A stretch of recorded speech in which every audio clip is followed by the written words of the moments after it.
जय हिंद दोस्तों, आपके साथ मैं हूं रवि ठाकुर। पाकिस्तान को हम आतंकिस्तान कहते हैं, पाकिस्तान को हम भिखारियों का मुल्क कहते हैं, लेकिन अब पूरी दुनिया पाकिस्तान को कह रही है ये कायर पाकिस्तान है।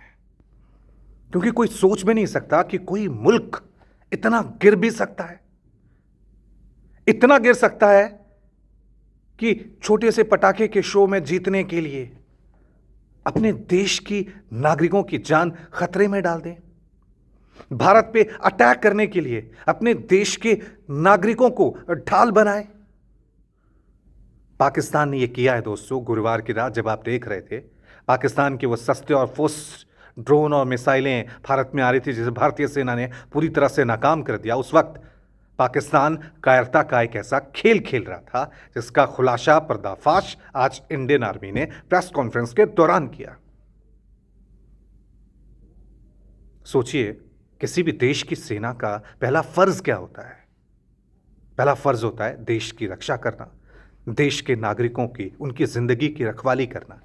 लेकिन यह कैसा मुल्क है जो अपने देश के नागरिकों की जिंदगी को, जान को खतरे में डालकर भारत पे उन नकली और फुस ड्रोन से अटैक कर रहा था?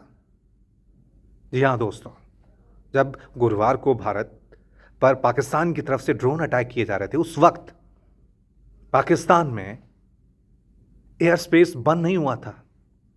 एयर स्पेस बंद नहीं होने का मतलब था कि पाकिस्तान में उस वक्त जो सिविलियन फ्लाइट्स हैं, जो आम नागरिकों की विमान हैं, फ्लाइट्स हैं, वो उड़ रहे थे। सोचिए, जब भारत अटैक कर रहा है मिसाइल से, ड्रोन से, उस वक्त पाकिस्तानी सेना ने यह कायरता का खेल खेला। पाकिस्तानी सेना ने क्या किया? जो नागरिक फ्लाइट्स थी उनको ऑन रखा। कराची से लाहौर तक रात को 8 बजे उनकी नागरिक फ्लाइट्स चलती रही। पाकिस्तान का मकसद था कि भारत का कोई ड्रोन, कोई मिसाइल नागरिकों के इस विमान को लग जाए और पूरी दुनिया के सामने पाकिस्तान रोना रोए, देखो भारत ने कितना निर्दयी काम किया है, पाकिस्तान के आम नागरिकों की जान ले ली है, उसने आम नागरिक की फ्लाइट्स को निशाना बनाया है। क्या कहेंगे ऐसी मुल्क की सेना को जिसकी जिम्मेदारी उस देश के नागरिकों की सुरक्षा करने की है? वो मुल्क अपने देश के नागरिकों को ढाल बनाकर, उनकी जिंदगी को खतरे में डालकर भारत पे अटैक कर रहा है ताकि पूरी दुनिया में भारत को बदनाम कर सके। लेकिन हुआ उल्टा।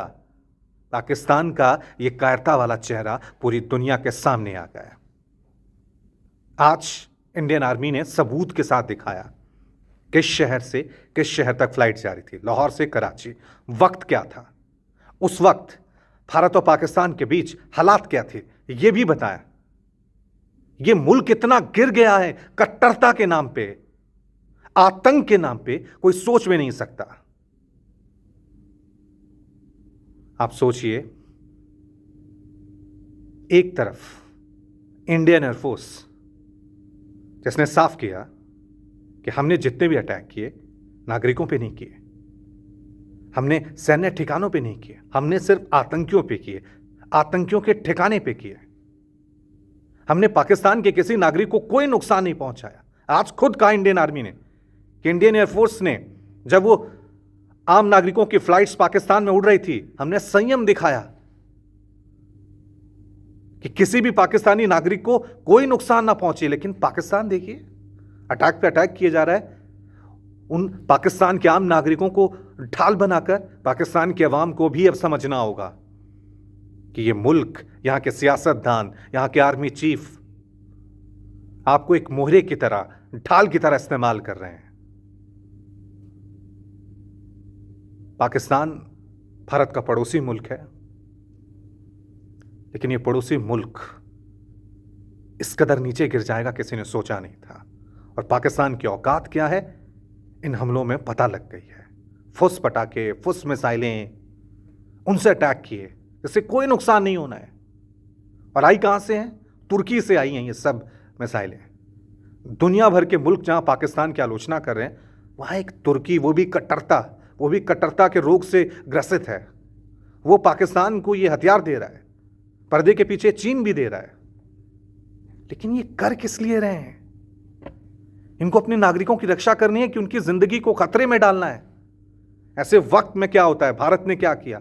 तमाम फ्लाइट्स, तमाम एयरपोर्ट्स को बंद कर दिया गया, ब्लैकआउट घोषणा कर दी ताकि देश के एक भी नागरिक को चोट नहीं पहुंचे। उसकी जिंदगी सुरक्षित रहे। और पाकिस्तान क्या कर रहा है? आप विमान में उड़िए, कोई धमाका होगा तो आपकी जो छोटे छोटे बच्चे और मासूम, उनकी तस्वीरें उस ब्लास्ट में जो होंगी वो दुनिया को दिखाएंगे और बेचेंगे, रोएंगे, गिड़गिड़ाएंगे, भीख मांगेंगे। कंगाल पाकिस्तान, ये है पाकिस्तान का असली चेहरा। अब देखना यह है दोस्तों, ये जो भी हालात बने हैं ये किस दिशा की तरफ जाएंगे। भारत कह रहा है हमने जवाब दे दिया है, लेकिन इस आतंकिस्तान को, इस आतंक के गढ़ को अगर समूल नष्ट करना है तो क्या भारत को और कड़े कदम उठाने चाहिए? क्या अब युद्ध की घोषणा होनी चाहिए? आप क्या सोचते हैं, अभी क्या होना चाहिए? जो जवाब मिला ये काफी है या अभी वक्त है कि इस बीमारी को जड़ से नष्ट किया जाए? जय हिंद, वंदे मातरम।